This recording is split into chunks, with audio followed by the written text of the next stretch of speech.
Assalamualaikum warahmatullahi wabarakatuh.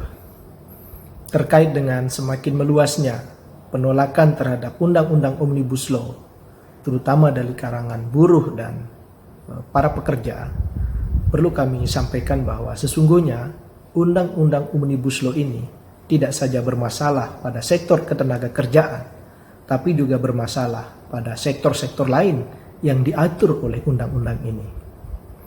Omnibus Law memang pemakan segalanya. Dulu kita mengenal ada karnivora pemakan daging, ada herbivora pemakan tanaman. Nah, sekarang ada Omnibus Law, undang-undang yang memakan seluruh sektor kehidupan masyarakat Indonesia. Saya Suryadi Jayapurnama, anggota Komisi 5 DPR RI, fraksi Partai Keadilan Sejahtera, yang membidangi bidang infrastruktur dan perhubungan, perlu menyampaikan beberapa masalah dalam Undang-Undang Omnibus Law, khususnya di sektor infrastruktur dan perhubungan. Pertama, undang-undang ini mencampuri kewenangan daerah dalam pengelolaan bangunan gedung. Pemerintah pusat sekarang berhak untuk menerbitkan persetujuan bangunan gedung yang dulu bernama IMB. Ada juga sertifikat layak fungsi bangunan. Ada juga pembinaan bangunan yang tadinya semuanya merupakan kewenangan daerah. Bayangkan ada satu bangunan yang tiba-tiba karena undang-undang ini dirubah fungsinya oleh pemerintah pusat. Misalnya ada gudang yang tidak terpakai, tiba-tiba dirubah menjadi tempat peribadatan. Dan ini akan menimbulkan masalah di tengah-tengah masyarakat. Yang kedua, undang-undang ini juga tidak sinkron antara pasal yang satu dengan pasal yang lain.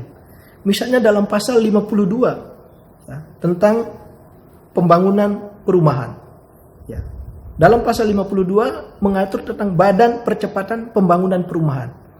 Pada pasal 53 ada badan pelaksana dengan fungsi yang sama. Kemudian dalam pasal 52 juga ada penghapusan syarat ekologis bagi bangunan gedung. Nah, pasal 53 juga mengatur tentang adanya syarat ekologis bagi rumah susun. Jadi dua pasal yang hanya berdekatan, bertetangga, sudah bertentangan. Ada hal lain juga, penghapusan pembatasan tenaga kerja asing di sektor jasa konstruksi. Pada undang-undang sebelumnya, Undang-Undang nomor 74, Undang-Undang nomor 2 tahun 2017 tentang jasa konstruksi itu membatasi bahwa tenaga kerja asing hanya boleh di jenis-jenis pekerjaan tertentu. Nah, sekarang pasal 74 Undang-Undang nomor 2 tahun 2017 tentang jasa konstruksi itu sudah dihapus oleh Undang-Undang Omnibus Law pada pasal 54. Sehingga tenaga kerja asing sekarang bebas bekerja di sektor jasa konstruksi. Berikutnya adalah penghapusan peran BUMN dan BUMD dalam pengelolaan sumber daya air. Yang dulunya sangat jelas diatur dalam Undang-Undang nomor 19 tahun 2019 tentang sumber daya air.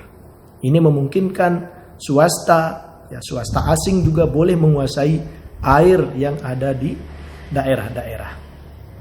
Berikutnya adalah mengebiri kewenangan daerah di sektor transportasi darat. Dalam pasal 57 Undang-Undang Omnibus Law ini, itu pemerintah pusat juga berhak mengeluarkan izin parkir umum, izin bengkel umum, izin angkutan umum yang selama ini menjadi kewenangan pemerintah daerah. Bayangkan nanti satu objek yang sedang diproses perizinannya oleh pemerintah daerah, karena undang-undang ini pemerintah pusat pada saat yang sama juga bisa mengeluarkan izin pada objek yang sama. Ini akan terjadi tumpang tindih. Padahal ini adalah sektor-sektor yang memang selama ini menjadi kewenangan pemerintah daerah. Demikian juga ada penghapusan penyusunan jaringan trayek tetap pada angkutan umum pelayaran. Dalam pasal 59 OBL ini, pemerintah daerah tidak lagi punya kewenangan dalam menyusun jaringan trayek tetap pada pelayaran.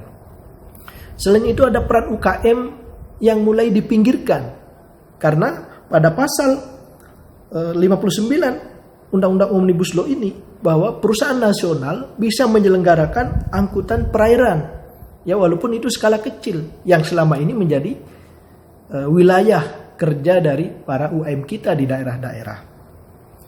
Nah, termasuk penghapusan jangka waktu terminal khusus.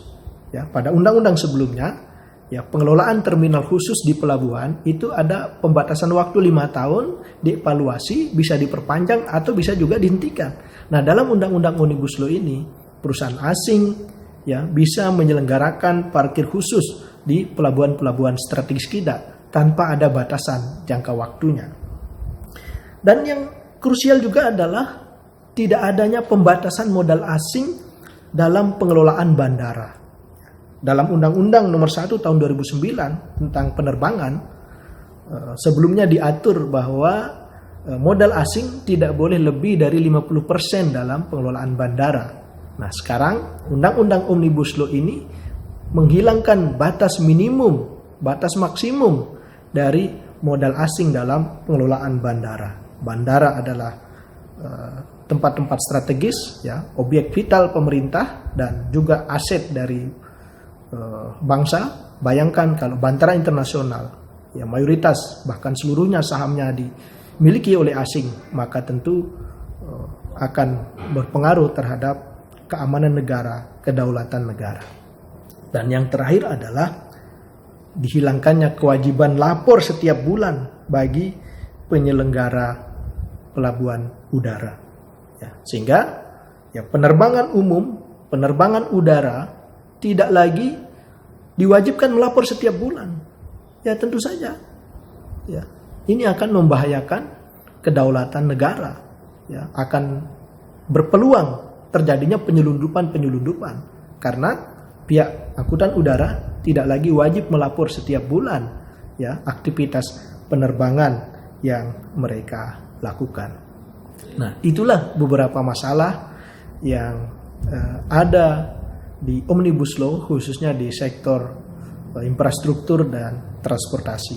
Mudah-mudahan kita bersama-sama juga ikut menolak undang-undang ini karena tidak saja memakan sektor ketenagakerjaan, tapi juga Omnibus Law ini memakan segala sektor sendi-sendi kehidupan masyarakat kita. Demikian, Assalamualaikum warahmatullahi wabarakatuh.